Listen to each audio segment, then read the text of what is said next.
Do the stats support that Black motherhood is a key factor in poverty for Black women? So, what do you expect Black women to do is the question. Should the decision to become mothers be based on the ability to afford children? A large percentage of Black moms become single moms. What has happened is that there are Black women out there that are saying, don't decide to become a mother, don't decide to have another child unless you know for sure that you can afford that child by yourself.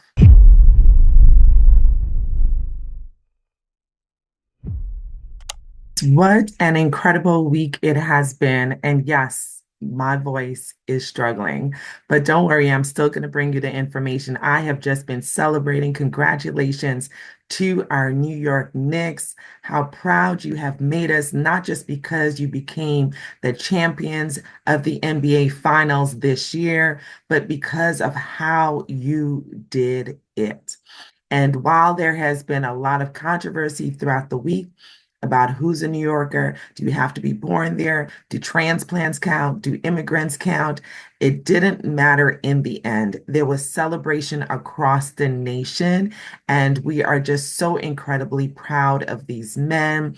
There was love from the LA Lakers, from the Spurs. Okay, maybe not the Spurs. But we love y'all. There was just love everywhere. Everyone was celebrating. We were all celebrating from the east to the west coast, from the north to the south-ish. No, I'm just kidding, y'all. From the north to the south, there was celebration everywhere because not only was it the New York Knicks that won, but they're viewed as the underdog. And so in the US, you guys know, and across the world, we love the underdog because the underdog reminds us that anything is possible. When the underdog wins, it is a reminder to us that anything is possible. But let me tell you guys, this was not the only disagreement this week. There was another disagreement that was trending across the inter and the nets. And so that's the disagreement we want to focus on today. So there was a sister, and that's a sister with a TAH and not ER, who, and you guys know what I mean by that. And this sister made the statement that Black motherhood is one of the key factors in poverty for Black women. Now, when I tell you people came for her, at her, through her with that statement, but I wanted to dissect that statement a lot more because is what she's saying true statistically? Do the stats support that Black motherhood is a key factor in poverty for Black women? And then what happens when Black women decide to be empowered to make the choices about their Black motherhood when that motherhood includes not having children? And what's been trending with regards to that. So we're going to talk about that. We're going to tap into that today because it's such an important topic to talk about. But before we get into the details of that discussion, I first want to welcome all those who are visiting our platform for the very first time. We are so appreciative of you not just stopping by, but staying for the discussion because I want to know what your thoughts are about this topic. And a shout out for those who have been supporting us for a year, 2 years. Some of you have been around since the inception of the platform, and we are so thankful for your support. It is because of you that we're able to get these new viewers, because of your support. Your support comes in the form of viewing, but also what helps us to get the information and gain new viewers is when you click that subscribe button. Don't forget to click that subscribe button. Go ahead and click subscribe, click that thumbs up, and go ahead and turn on that bell because that's how you get to know when we do what? Drop another episode, okay? So that you are the first to get the notification. The earlier you watch our videos, the more it gets pushed forward. When there's a delay in watching, even for a day, it does make a difference as to what this platform thinks of the value of the information we're sharing. So if you appreciate the value of the information we're sharing, go ahead and please watch the videos as soon as possible. And the only way that you are more likely to do that is when you click that bell. Now, that being said, and we got all of that done, I am Dr. T, a board certified OBGYN, and I love to have these conversations because it helps me to know the thoughts, the mindset, the concerns of the women who come into the office to see me.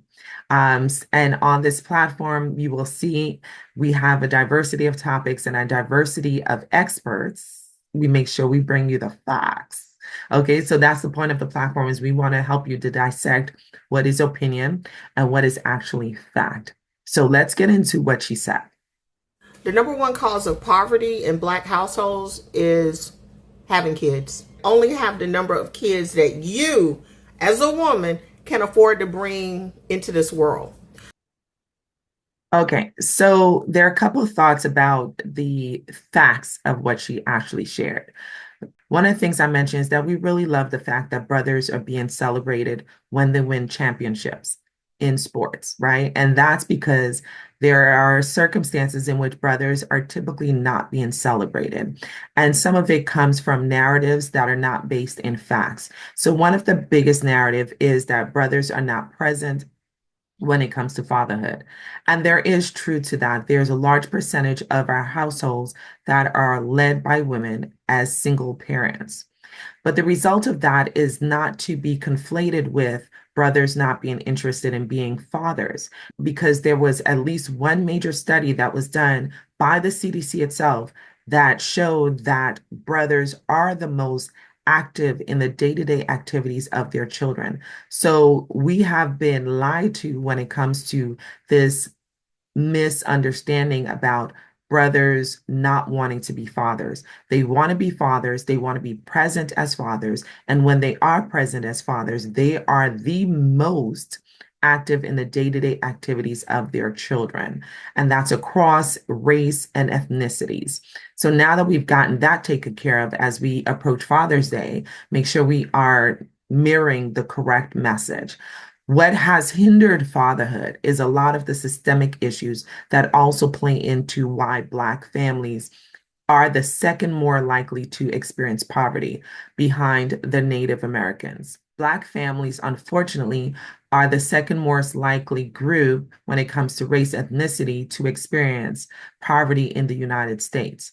But that is a very layered conversation. It has a lot to do with so many interconnected systemic issues that disproportionately affect the Black American population. So we know that there is a huge wealth gap in the United States, and even that conversation is very layered when it comes to retaining generational wealth, how we are informed, and how we have access to the options that lead to generational wealth when it comes to land ownership, trust, um, garnering some of the land that has been taken by the government. Also, when we talk about Seneca Valley in New York, when we talk about some of the other very historical lands throughout the US, whether these lands were taken by legal factors like eminent domain, or whether they were taken by force by massacres that occurred, such as the Tulsa Massacre.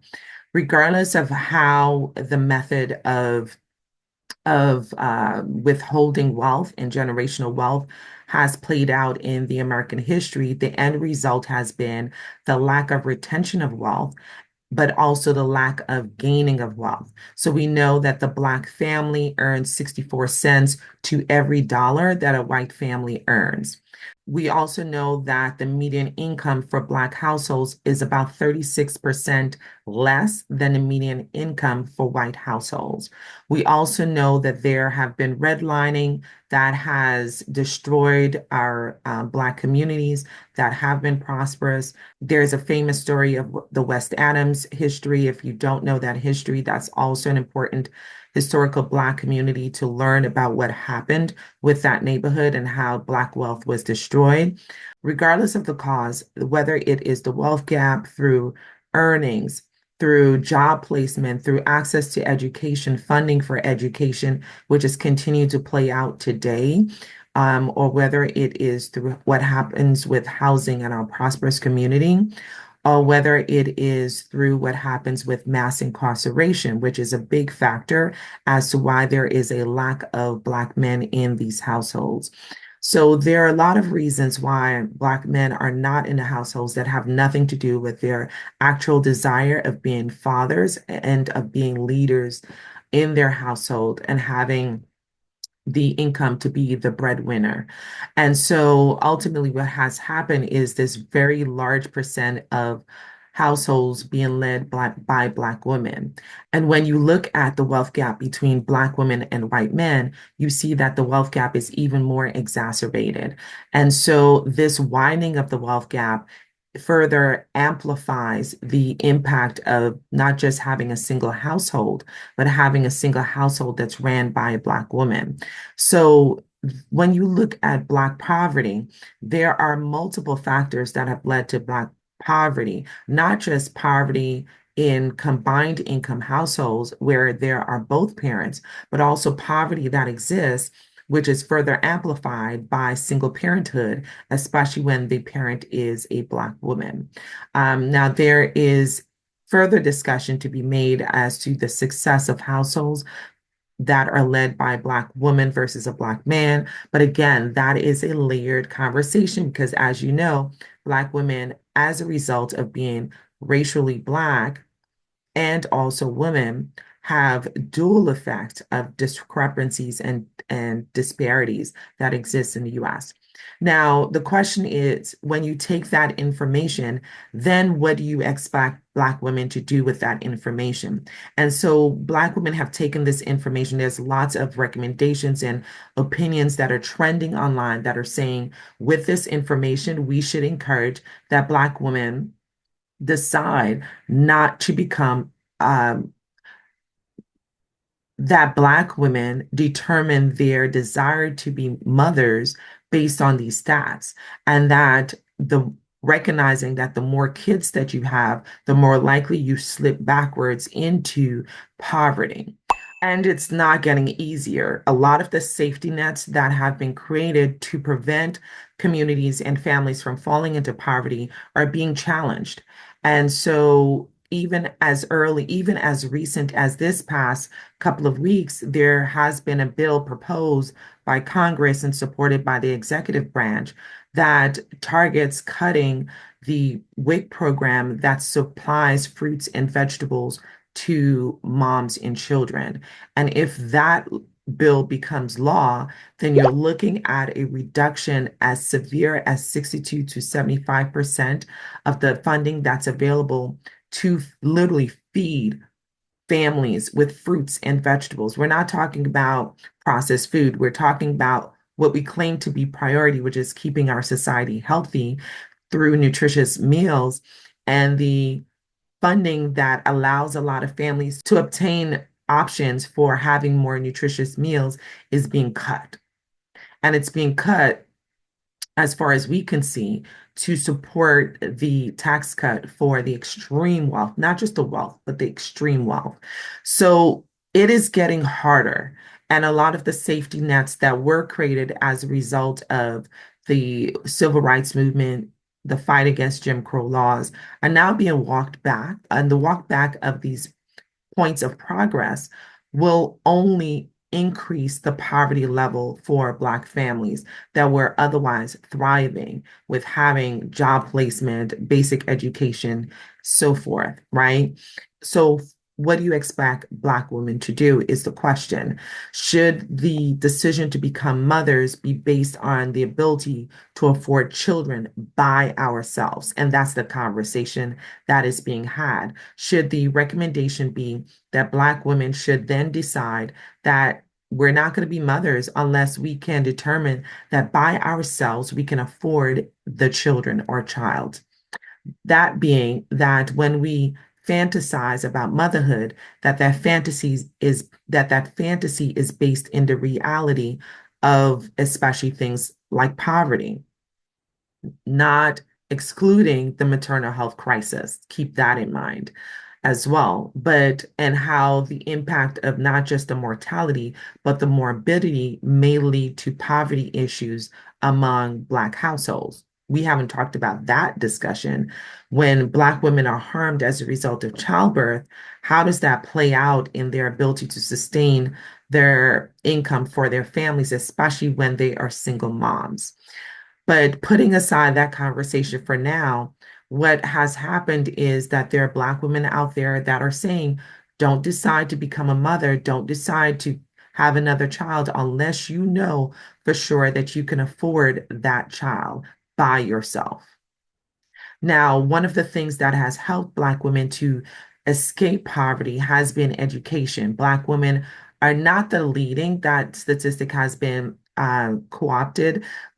Black women are not the leading group when it comes to education, but we are outpacing the men when it comes to education. So Black women are by far outpacing Black men with higher degrees, with acceptance to college, with matriculation through college, and that is a fact.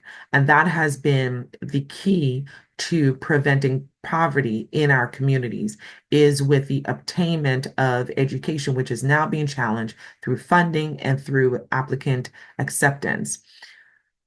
Putting that into perspective, there are Black women who have decided, you know what, given my goals and given these challenges, I don't want to be a single parent because Statistically speaking, a large percentage of Black women become single moms, nearly half. and so when you ask Black women to become moms, understand that statistically speaking, being a Black mother is not just having a child with a partner. And so Black women are saying, I do not want to be a single mom. I either watch my mom do the hard work of being a single mom, and I've decided that that's not the path I want to be on. And statistically, if I were to have a child, that would be my path. Generationally, if I were to have a child, that would be my path because a lot of single motherhood exists generationally. So when you look at your own family history, if there is single motherhood in your family or not, what has been that pattern and what has been that generational inheritance? And again, this is more than just what happens familial. This is what happens systemically as a result of a number of factors that lead to these outcomes. Black women do not go into motherhood wanting to be single mothers, but ultimately that's what happens. And this is not just key to the United States. This is something that is experienced worldwide. And so, unfortunately, when Black women then decide, I do not want to be a single mom, I either have goals, and to obtain those goals, motherhood would not be something I can accomplish to the best of my ability. A lot of Black women want to be there for their children wholly and solely, and having certain goals or objectives it's not a hindrance to motherhood. You just can't be the mother you want to be. And so that's the decision making that a lot of Black women are deciding. And this decision is not also isolated to Black women, but especially because of the disparities that Black women experience, it is more trending now that Black women are deciding not to be moms. And unfortunately, when that decision is made, there's pushback. And a lot of women are experience pushback from the older generations in regards to making that decision. I'm a 48-year-old child-free woman, and I just left this event where there were a lot of true aunties, a lot of Black women who were quite a bit older than me. The first question they asked me pretty much is, oh, do you have kids? And I always respond, no. And then there's the why not? And then there's the inevitable look of pity. And so Black women are saying, what do you want us to do? You don't support us when we become moms. We're more likely to not even survive pregnancy. And now when we make empowered decisions through being informed about the reality of Black motherhood, we're then being criticized for making the decision not to have children or not to bring children into these circumstances that exist in the US. Black moms experience tremendous loss when it comes to violence in our communities and losing, especially our Black boys being incarcerated, even when they're exercising the rights that other communities exercise, like defending themselves with the latest case that has been trended. The outcome of when someone exercises the right of defending themselves, they don't experience the same level of justice. So understand that Black women have to go through the loss of their health or even their lives when it comes to pregnancy. Infant mortality is disproportionately affecting the Black community. So the loss of their children, not even surviving to their first birthday in the US. So if you raised your child somewhere else or you started out that child's childhood somewhere else, they're not experiencing the same outcomes. It's very different than having a child in the US. And then the genetic factors that happens when it comes to health disparities. Then you have the violent disparities.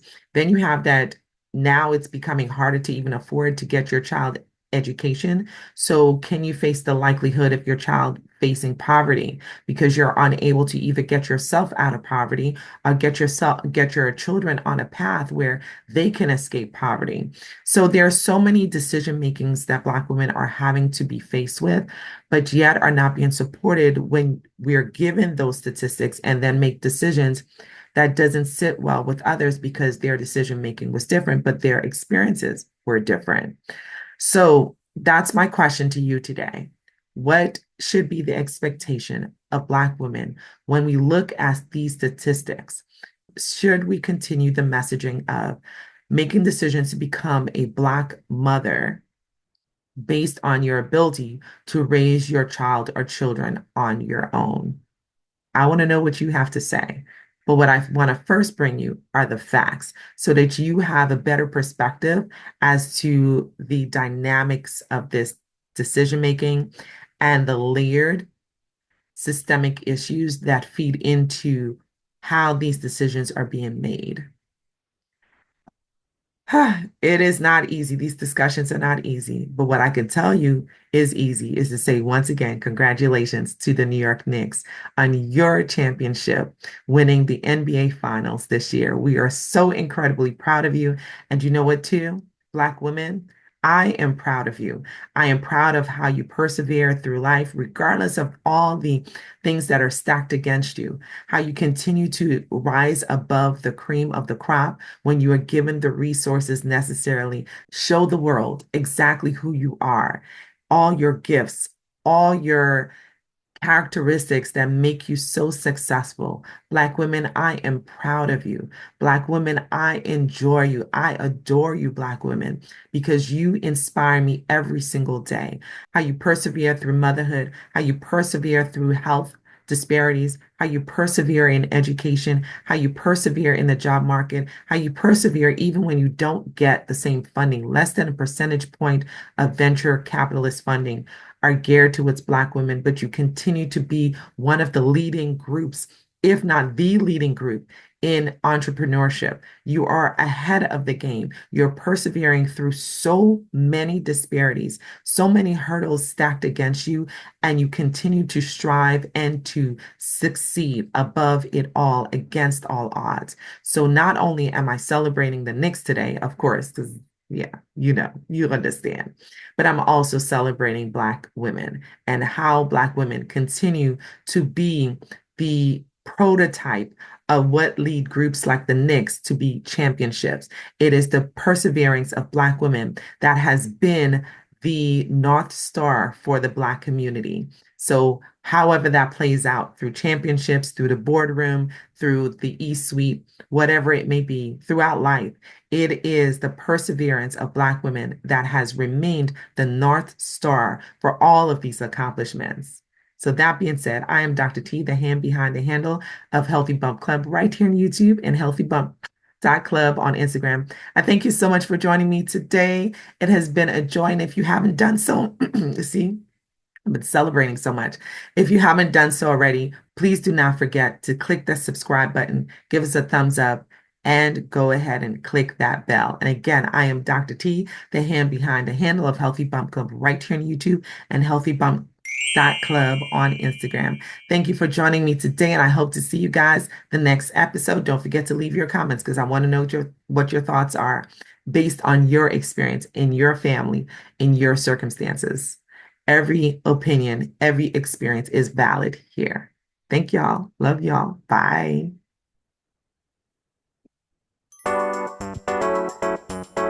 This is Dr. T. Just a friendly reminder. Don't forget to comment, like, and share. And go ahead, why not? Click that subscribe button. Help us to get to the next 1,000 subscribers. We thank you guys for supporting.